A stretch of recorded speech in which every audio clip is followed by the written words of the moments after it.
राजेश बदल सर, क्या यही कारण है जो दिनेश वोरा सर ने कहा कि सत्ता का डर है, सत्ता जाती हुई? धन्यवाद संजय। काफी हद तक मैं दिनेश जी की बातों से सहमत हूं और मुझे लगता है कि ये बात तो बिल्कुल सही है कि अब प्रधानमंत्री और भारतीय जनता पार्टी जो आज की जो पार्टी है उसका जो मौजूदा स्वरूप है, उसका जो नेतृत्व है वो डरा हुआ है, भयभीत है। और भयभीत होने का कारण भी उसको पता है। लेकिन अब यह है कि 5 चुनाव जो सामने हैं उन चुनावों में उनके कारणों का, भय के कारणों का भी उसको पता है, जानकारी है, लेकिन अब वो खुद दूर नहीं कर सकता। जैसे मैं आपको कहूं कि अब इन राज्यों में जहां चुनाव सिर पर हैं, हो रहे हैं, वहां भारतीय जनता पार्टी अपनी बोई फसल खुद काट रही है। इसके लिए कोई दूसरा जिम्मेदार नहीं है, इसके लिए कांग्रेस जिम्मेदार नहीं है, इसके लिए उनके अपने प्रादेशिक इकाइयां तक जिम्मेदार नहीं है। ये सिर्फ और सिर्फ भारतीय जनता पार्टी का आला कमान जिम्मेदार है। मैं उदाहरण के साथ बताता हूं कि जो भारतीय जनता पार्टी दरअसल 2014 से अस्तित्व में आई है, उसको आप, एक तो मेरा निवेदन यह है कि अब इसको बीजेपी कहना छोड़ दीजिए। ये चुनाव में पंजीकृत एक पार्टी है जो 1980 में अस्तित्व में आई थी, लेकिन अब ये वो तिरोहित हो चुकी है और 2014 के बाद से ये मोदी कांग्रेस है जो चल रही है।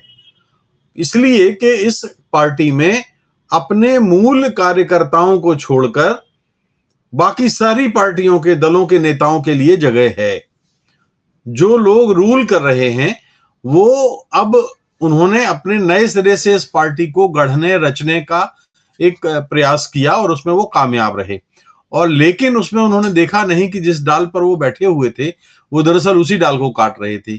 जैसे कि राजस्थान में 25 साल से भारतीय जनता पार्टी वसुंधरा राजे पाल पोस रही थी, सींच रही थी। मध्य प्रदेश में शिवराज सिंह चौहान 25-30 साल से इस यहाँ की पार्टी को पाल पोस रहे थे, और भी उनके साथ 2-4 नेता हैं जो अपने अपने इलाकों में, मान लीजिए कि इंदौर में सुमित्रा महाजन हैं, तो अलग अलग इलाकों के अलग अलग लोग हैं। उन सबको ताक में रखने का, जैसे छत्तीसगढ़ में है तो आप देखिए नंद कुमार साय, ब्रजमोहन अग्रवाल, रमन सिंह। तो एक ऐसा मुझे लगता है कि अगर आप मानसिकता पढ़ना चाहें भारतीय जनता पार्टी आला कमान की, तो जैसे वो एक प्रतिशोध की भावना के साथ इन प्रादेशिक नेताओं के सामने आया, प्रस्तुत हुआ। उसने राजस्थान में प्रधानमंत्री जी ने वसुंधरा राजे को अपमानित किया, मंचों पे अपमानित किया, उनके लोगों को शामिल नहीं किया, कमेटियों में नाम नहीं रखा, उनके लोगों को टिकट बहुत ही सीमित दिए, और अंततः जब हाथ पांव फूल गए तो लौट के बुद्धू घर को आए। जब वो जो तीर उन्होंने दूसरों पे चलाया, जब वो तीर उन पे उलट के खुद लगा, तब फिर उन्होंने वसुंधरा को भाव दिया। लेकिन अब मिट गया तो मिटने वाला, फिर सलाम आया तो क्या, दिल की बर्बादी के बाद उनका प्याम आया तो क्या। मध्य प्रदेश में शिवराज सिंह को उन्होंने सभाओं में अपमानित किया, उनकी योजनाओं का नाम नहीं लिया, किसी चीज भी। भाई वो 18 साल से अगर मुख्यमंत्री है और आपके पास कोई दूसरा विकल्प नहीं है, तो इसका अर्थ यह है कि आपको उसको कुछ तो श्रेय देना होगा। आपने उसको श्रेय नहीं दिया और उसको बेहद अपमानित किया। सम्मान चलिए ना दीजिए, उसको सम्मान मत दीजिए, श्रेय मत दीजिए, लेकिन अपमानित तो मत करिए।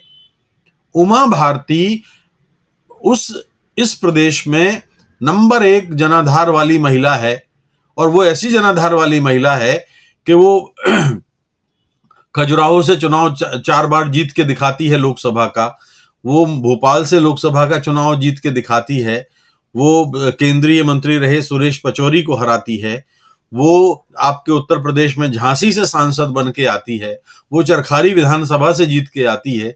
तो आप उसको क्या कहेंगे?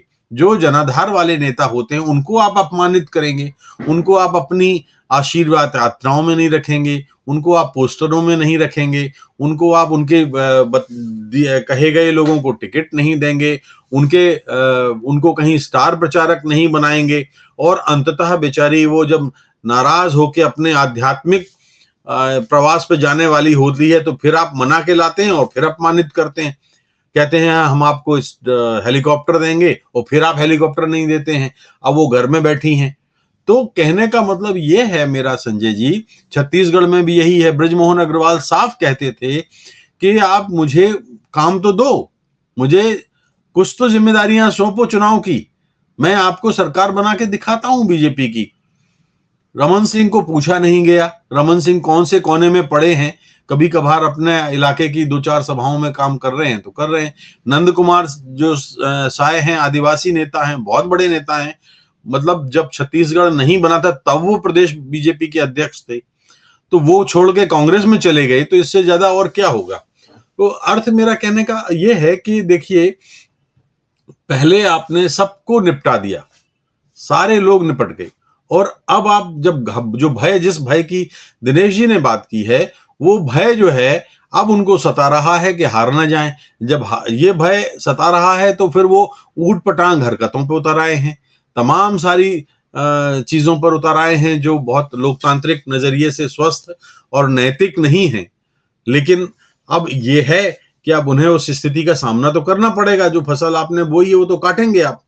तो मैं बहुत स्पष्ट कह रहा हूं कि ऐसा कभी नहीं हुआ, जब से मैं तो इसके जन्म से पहले से, मतलब जनसंघ के जमाने से और फिर जनता पार्टी और फिर जब भारतीय जनता पार्टी बनी तब से इनके रफ्तार को, इनके कवरेज को देख रहा हूं। कभी ऐसा नहीं हुआ कि आधी भारतीय जनता पार्टी मनाए कि हाँ मेरी पार्टी हार जाए। ये मैं जिले जिले की बात कर रहा हूं आपको, जो समर्पित कार्यकर्ता हैं, जो संघ के कार्यकर्ता हैं, जो चाल चरित्र चेहरे की बात करते हैं, जो सिद्धांतों के आधार पर, शुचिता के आधार पर राजनीति करने की बात करते हैं, वो बहुत दुखी हैं, हाशिए पर हैं, और वो मना रहे हैं कि पार्टी हार जाए, ऐसी कि ये सरकार नहीं हो। तो अब आप देख लीजिए कि लोकसभा चुनाव में सिर्फ 5 महीने बचे हैं, 6 महीने, और 6 महीने के बाद ये अगर जाएगी तो आपने अपने प्रादेशिक क्षत्रपों को तो मार डाला, आपने अपने क्षेत्रीय लोगों को, नेताओं को मार डाला, आपने उनको मिट्टी में मिला दिया, उनकी छवि को मिट्टी में मिला दिया, उनके ही लोगों के सामने अपमानित कर दिया। तो अब लोकसभा चुनाव में वो आपको कैसे सम्मानित होने देंगे।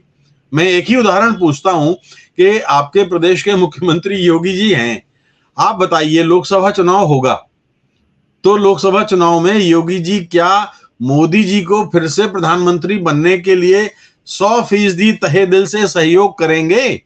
नहीं करेंगे। अगर नहीं करेंगे तो यही उत्तर मध्य प्रदेश में है, यही उत्तर राजस्थान में है, यही उत्तर छत्तीसगढ़ में है, यही उत्तर हिमाचल या उन राज्यों में है जहां पे भी ये लगातार हारते आ रहे हैं। जी बिल्कुल।